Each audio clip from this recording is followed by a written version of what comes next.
الحمدللہ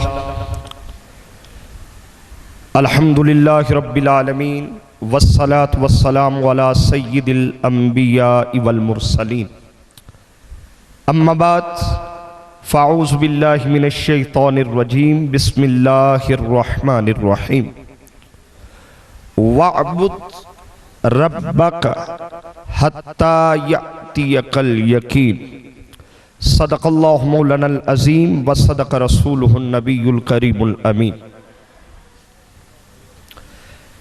ناظرین، خالق کائنات نے اس کائنات میں کوئی چیز بھی بے مقصد پیدا نہیں فرمائی۔ اللہ رب العزت نے اس کائنات میں جو چیز بھی تخلیق فرمائی وہ کسی نہ کسی مقصد کے تحت تخلیق فرمائی،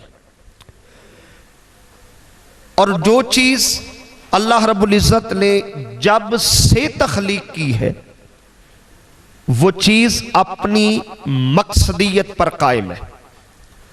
جب سے وہ خلق ہوئی تب سے اللہ نے جو اس چیز کی، اس مخلوق کی ڈیوٹی لگائی ہے وہ ادا کر رہی ہے۔ کوئی چیز اپنی مقصدیت کو نہیں بھولی۔ مثال کے طور پہ یہ سورج ہے، جب سے تخلیق ہوا ہے، اس کی تخلیق کا مقصد ہے کائنات میں کائناتی ارضی کو اجالا فراہم کرنا، روشنی بانٹنا، اور یہ جب سے تخلیق ہوا ہے یہ بانٹ رہا ہے۔ ایک دن بھی ناظرین، ایک دن بھی سورج غیر حاضر نہیں ہوا، ایک دن بھی کبھی وہ اپنے مقصد کو نہیں بھولا۔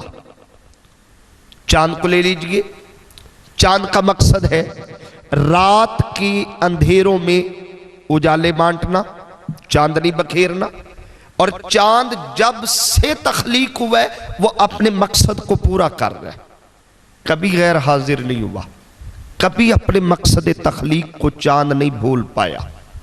زمین کو لے لیجئے، زمین کا مقصد کیا ہے؟ یہ کس مقصد کے تحت وجود میں لائی گئی؟ تاکہ یہ انسان کو بلکہ ہر ذی روح کو اناج اور غذا مہیا کرے، اور جب سے زمین خلق ہوئی ہے یہ اپنا مقصد پورا کر رہی ہے۔ تو جب ہر چیز اپنا مقصد پورا کر رہی ہے اور ہر چیز اس کائنات میں کسی نہ کسی مقصد کے تحت تخلیق کی گئی ہے، تو کیا خیال ہے ناظرین، جو انسان ہے وہ صرف مخلوق نہیں، وہ تو اشرف المخلوقات۔ تو پھر بتائیے مجھے، جب کوئی چیز بغیر مقصد کے تخلیق نہیں کی گئی، پیدا نہیں کی گئی، تو پھر انسان بے مقصد کیسے خلق ہو سکتا ہے؟ جی ناظرین، انسان کی تخلیق کا بھی ایک مقصد ہے۔ آئیے خالق کائنات سے ہی پوچھتے ہیں، مولا تو نے انسان کو خلق کیا، تخلیق کیا، ناز سے بنایا، بلکہ فرمایا فَخَلَقْتُ بِيَدِي، میں نے اپنے دست قدرت سے بنایا ہے، سجایا ہے، سنوارا ہے۔ مولا تو نے انسان کو اپنے دست قدرت سے بنایا، اس کی تخلیق کا کوئی مقصد بھی ہے؟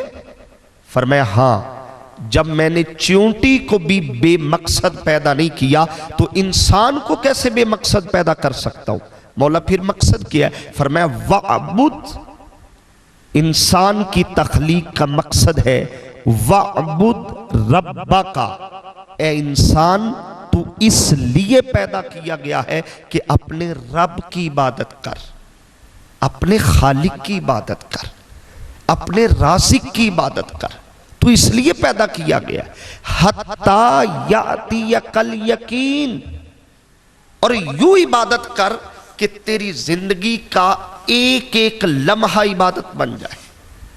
حَتَّى يَأْتِيَكَ الْيَقِينُ، یہاں تک کہ تو مقام یقین تک پہنچ جائے۔ اور کثیر مفسرین مقام یقین سے مراد موت لیتی ہے۔ اگر میں سادہ لفظوں میں اس آیے مبارکہ کا ترجمہ کروں تو فرمایا اے انسان اپنے رب کی عبادت کر، اس انداز میں کر کہ تیرا لمحہ لمحہ عبادت ہو اور تو موت کی آغوش میں چلا جائے۔ اب ناظرین، عبادت کیا ہے؟ یہ بڑا بنیادی سوال۔ مقصد تخلیق ہمیں پتہ چل گیا، اب سوال یہ ہے کہ عبادت کیا ہے؟ नाज़रीन, इबादत का लफ्ज़ जब भी हम सुनते हैं या जहां भी हम पढ़ते हैं, हमारे ज़हन में लफ्ज़ इबादत पढ़ के या सुन के जो पहला तसव्वुर उभरता है ना, वो है नमाज। कि नमाज पढ़ना इबादत है, रोज़ा इबादत है, हज इबादत है, ज़कात इबादत है, सदका तो खैरात इबादत है। बस हमारा तसव्वुर इबादत, जैसे ही इबादत का लफ्ज़ हम पढ़ते हैं तो हमारा तसव्वुर इबादत इन बुनियादी 5 अरकान इस्लाम के गिर्द घूमता है। हम ये समझते हैं कि जो ये कर ले उसने इबादत का हक अदा कर लिया, वो बड़ा इबादत गुजार है, बड़ा नेक है, बड़ा परहेजगार है, बड़ा मुत्तकी है, उसने तो अपने मकसद तखलीक को पूरा कर लिया। लेकिन कभी गौर करें, जिन 5 अरकान इस्लाम को हम इबादत समझते हैं, नबी रहमत सल्लल्लाहु अलैहि वसल्लम ने उन 5 अरकान के मुतल्लिक फरमाया, बुनियल इस्लाम अला खमसिन। वो 5 अरकान, कलिमा, नमाज, रोज़ा, हज, ज़कात, ये जो 5 अरकान है नाज़रीन, ये इस्लाम की बुनियाद है। क्या है? बुनियाद। अब रुकिए, देखने वाले को इमारत नजर नहीं आती। इमारत नजर आती है कि बुनियाद नजर आती है? जी, इमारत नजर आती है, बुनियाद नजर नहीं आती। तो जिन 5 अरकान को हम इमारत समझते थे, ये तो बुनियाद निकले, और बुनियाद तो नजर नहीं आती। बुनियाद, मैं 5 अरकान पूरे कर रहा हूं, ये मेरा और मेरे खुदा का मामला है। अब सवाल ये है, ये थी बुनियाद, या मैं जानता हूं या मेरा अल्लाह जानता है? नमाज पढ़ता हूं या नहीं पढ़ता, रोजा रखता हूं या नहीं रखता, ये मेरे और मेरे खुदा के बीच का मामला है। लोगों को मेरे इस्लाम का कैसे पता चलेगा? वो इमारत क्या है जिसे लोग देख के कहे हां ये मुसलमान है? तो नाजरीन, वो 90% वो इमारत जो हमारे रवैयों से जाहिर होती है, वो इमारत जो हमारी मुआशरत है, वो इमारत हमारे रवैये करार दिए गए। एक बुनियादी बात याद रखे, अल्लाह रब्बुल इज्जत ने 10% इबादत, नेकी, दीन, मस्जिद और मुसल्ले में रखा। कितने फीसद? 10% मस्जिद और मुसल्ले में रखा। और 90% अल्लाह ने हमारा दीन, हमारी मुआशरत में रखा है। आप सोच रहे होंगे बड़ी अजीब बात कर दी मैंने कि 5 वक्त की नमाज, फर्ज नमाज मस्जिद में अदा करती है, मुसल्ले पे खड़े होती है, और ये कुल इबादत का सिर्फ 10%? जी नाज़रीन, ये 10% है। आप पूछेंगे वो कैसे? बड़ा आसान सा कुलिया। 24 घंटों में कितनी नमाजें फर्ज हैं? 5। अच्छा, 5 नमाजें जब आप पढ़ते हैं तो कितना वक्त लगता है? ज्यादा से ज्यादा आप खुशू खुजू के साथ पढ़ेंगे तो ज्यादा से ज्यादा 2 घंटे, यानी 5 नमाजें पढ़ते हुए 2 घंटे वक्त लगा। 24 में से 2 घंटे हमने इबादत की, तो बाकी 22 घंटे किधर गए? उसने तो कहा था ना लम्हा लम्हा करनी है। हम 2 घंटे इबादत करके बाकी 22 घंटे का क्या हिसाब देंगे? ये तो एक दिन की इबादत ही है। अब 30 दिन यानी 1 महीने की इबादत निकालें, वो 60 घंटे बनती है।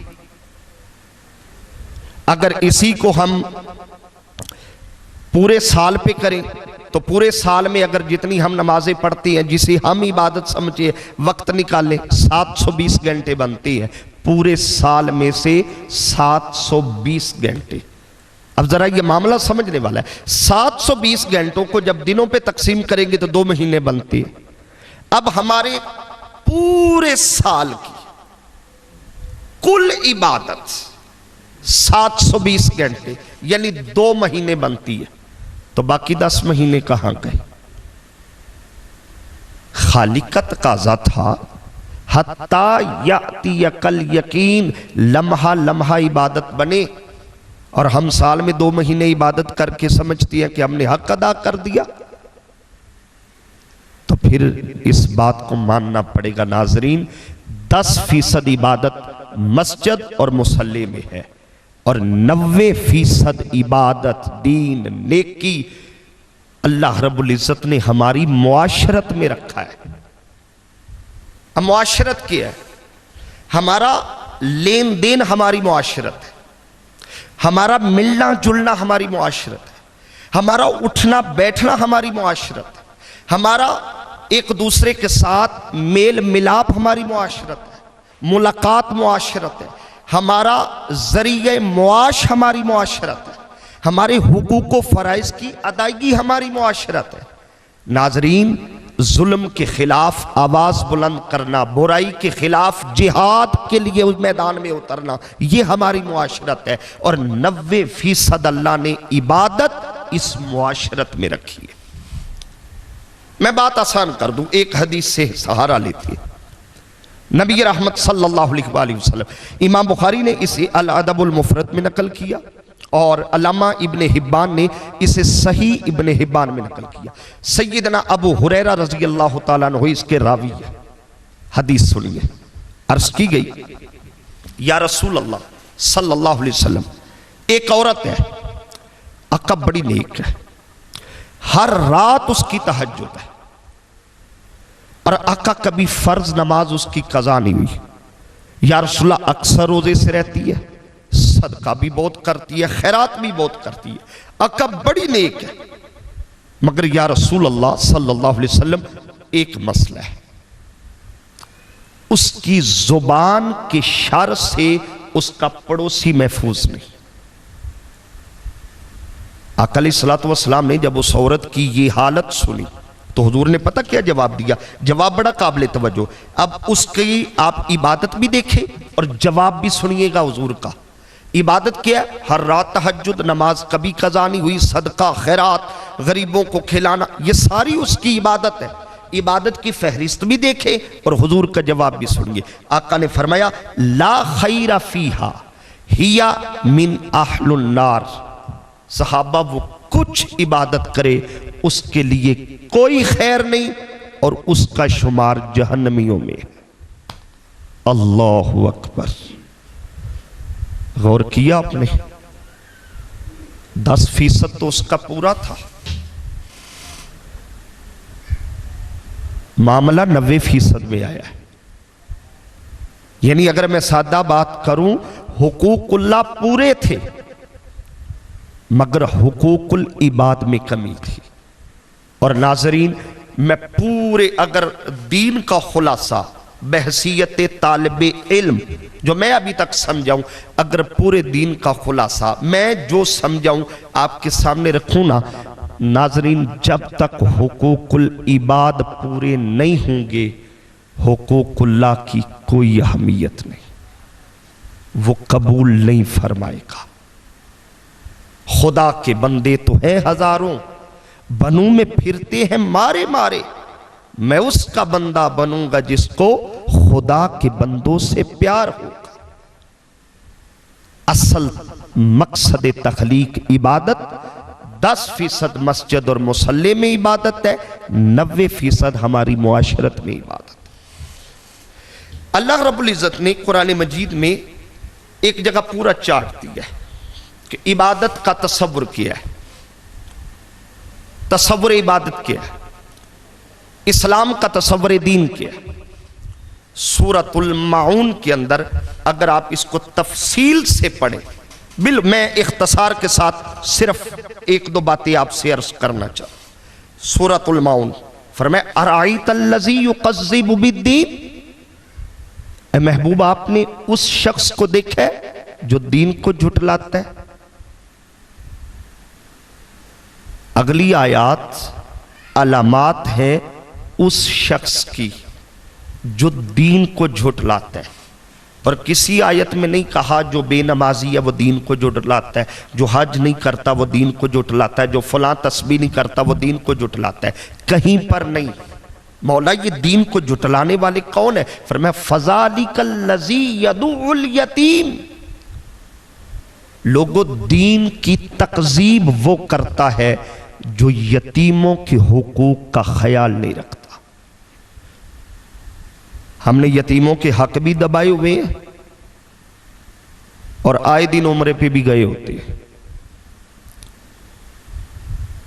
اللہ فرماتا ہے یتیم کا حق نہ کھانا، بلکہ ایک جگہ کہا یتیم کے مال کے قریب بھی مت جانا۔ اب ایک یتیم کی ہم نے عزت نہیں کی، تکریم نہیں کی، اس کے حق کی آواز بلند نہیں کی، اسے حق دلانے کی کوشش نہیں کی، حق دبا لیا، تو اللہ نے فرمایا ایسا شخص دین کو جھٹلانے والا ہے۔ وَلَا يَحُدُّ عَلَىٰ طَعَامِ الْمِسْكِينِ، وہ خود تو کھاتا ہے مگر مساکین کو کھلانے کی ترغیب نہیں دیتا۔ جو معاشرے میں نادار ہیں، مستحق پسماندہ لوگ، ان کا کوئی خیال نہیں یہ کرتا۔ اور آگے فرمایا فَوَيْلٌ لِّلْمُصَلِّينَ، ہلاکت ہے ان نمازیوں کے لیے۔ کون سے نمازی؟ الَّذِينَ هُمْ عَنْ صَلَاتِهِمْ سَاهُونَ، فرمایا وہ نمازی جو اپنی نماز کی روح سے ناواقف ہے۔ نماز پڑھتے ہیں، باقاعدگی سے پڑھتے ہیں، مگر ان کی نمازوں میں روح نہیں۔ اور آپ کو تو پتہ ہے نا، جسم ہو روح نہ ہو تو اس کی کیا وقت ہے، کیا اہمیت ہے اس کی۔ مفسرین نے فرمایا نماز کی روح سے مراد نماز حقوق اللہ ہے، اور نماز کی روح حقوق العباد ہے۔ اگر حقوق العباد پورے کر کے پھر نماز کے لیے کھڑے ہو گئے تو پھر سمجھ لینا نماز قبول ہے۔ آگے فرمایا الذین ہم یراؤن، یہ جو لوگ نماز پڑھتی ہے نا اس طرح نماز پڑھتی ہے، ان کے حقوق العباد کو پامال کر کے صرف حقوق اللہ کی انہیں فکر ہے۔ فرمایا ان کی رسمی عبادت ہے، دکھلاوے کی ہے، رسمی ہے۔ وَيَمْنَعُونَ الْمَاعُونَ، یہ بڑا تفسیر طلب، تشریح طلب جملہ ہے۔ آیے مبارکہ کی جتنی وضاحت کرے، فرمایا ان لوگوں کی حالت پتہ کیا ہے؟ نمازی بڑے پکی ہے، روزہ دار بڑے پکی ہے، حاجی بھی بڑے پکی ہے، مگر جب ان سے برتنے کی چھوٹی چھوٹی چیزیں مانگی جائے انکار کر دیتے۔ یمنعون الماعون، یہ معون اس کا مادہ اون ہے، اسی سے تعاون ہے، تعاون نہیں کرتے، لوگوں کے لیے آسانیاں پیدا نہیں کرتے۔ آسانیاں پیدا کرو تاکہ وہ ہمارے لیے آسانیاں پیدا کرے۔ ہمارے بر صغیر کے بہت بڑے ایک مفکر نے کہا تھا، دانشور نے کہا تھا، حضرت واصف علی واصف نے، وہ فرما گئے کہ جو یہ چاہتا ہے نا اس کی موت آسان ہو، وہ اللہ کی مخلوق کے لیے آسانیاں پیدا